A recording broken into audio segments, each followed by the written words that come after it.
Welcome to the Clinical Cantonese lesson. It is provided by Family Care Physiotherapy Clinic. Today we will go through some common conditions that patients seek physiotherapy treatment for.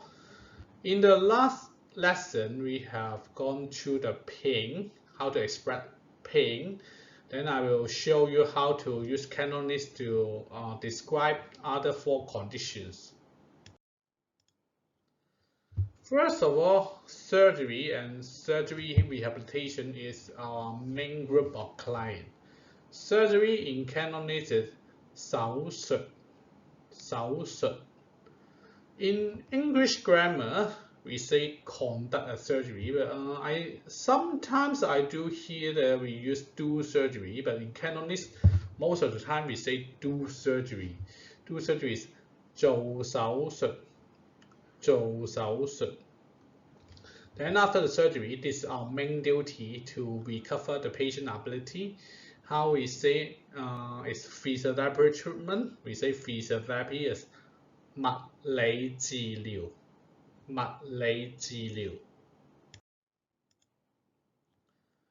Fracture, another common condition we encounter. And nowadays, we were told and advised not to use a lot of clinical jargons. We try to use more layman language. For example, fracture. In Cantonese, we say 骨折. But in Cantonese, fracture is a very formal term and we consider as jargon. Usually, we use a more layman-friendly term. It's called broken bone. It's more in Cantonese because in English we still use fracture, quite common. Broken bone, we say 斷骨. Break the bone into 2 pieces. 斷骨. Okay, so this is how we say in Cantonese. Sometimes it's lucky enough the bone is not really broken into 2 pieces. Just a piece of crack happen on the bone. This recovery will be faster. Bone crack, we say 骨裂. But we seldom say this one alone. We usually say is that 條骨裂咗.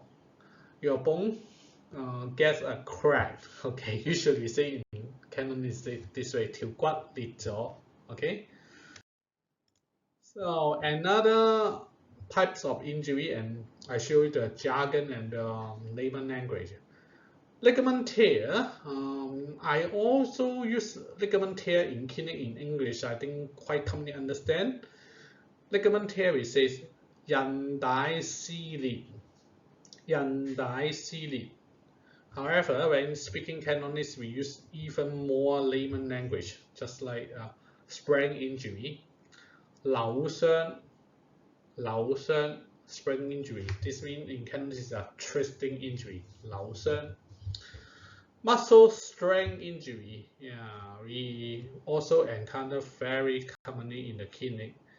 Muscle strain injury, we say in 肌肉拉傷.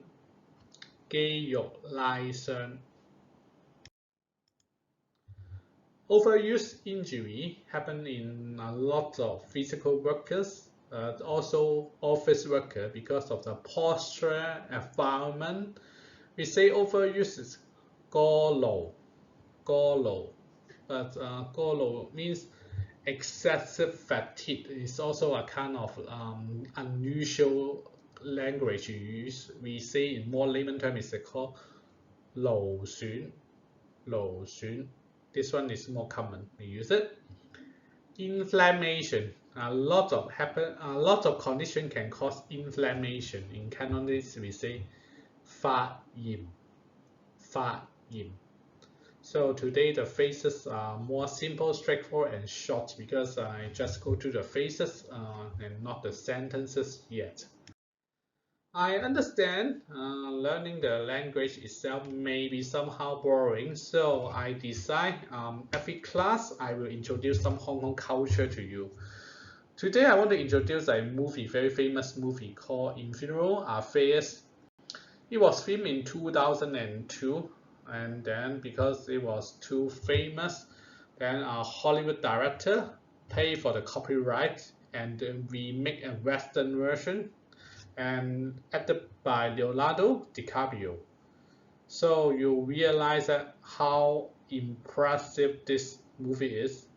If you haven't watched it before, I strongly recommend you go and search it. It's really impressive movie and very representative as a Hong Kong movie. Thank you.